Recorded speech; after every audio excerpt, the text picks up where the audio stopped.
అందరికీ నమస్కారం.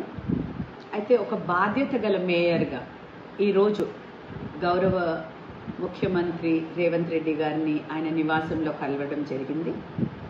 3 ఇష్యూస్ మీద. ఒకటేమో స్టాండింగ్ కమిటీ ఎలక్షన్స్ గురించి, రెండోదేమో జనరల్ బాడీ కండక్ట్ చేయాలి అన్న విషయంలో, మూడోది రివ్యూ మీటింగ్స్ గురించి. అయితే ఆయన కూడా అవన్నీ విన్నాక చాలా సానుకూలంగా స్పందించారు. మీ అందరికీ కూడా తెలుసు, ఒక standing committee elections every year కూడా జరగాలి.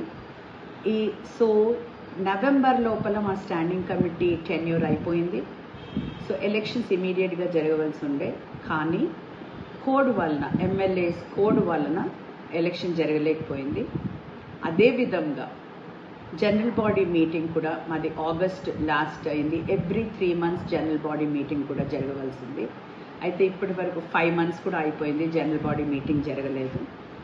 అండ్ మా కార్పొరేటర్స్ అందరు కూడా, అన్ని పార్టీలు, 4 పార్టీల కార్పొరేటర్లు కూడా నా దగ్గరికి పదే రావడం, మా ఆఫీస్కి వాళ్ళ వినతి పత్రం ఇవ్వడము, జనరల్ బాడీ కండక్ట్ చేయమనడము, మరి స్టాండింగ్ కమిటీ ఎలక్షన్స్ పెట్టమనడము, ఇవన్నీ కూడా వాళ్ళు వచ్చి నన్ను అడుగుతున్నందుకు నేను కమిషనర్ గారికి లెటర్స్ కూడా రాశాను.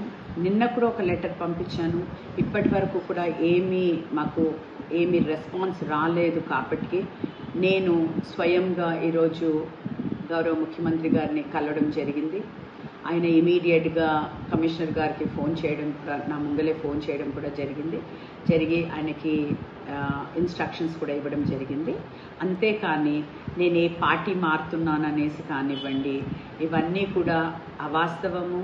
ఇవన్నీ కూడా ఎవరు కూడా బిలీవ్ చేయొద్దండి.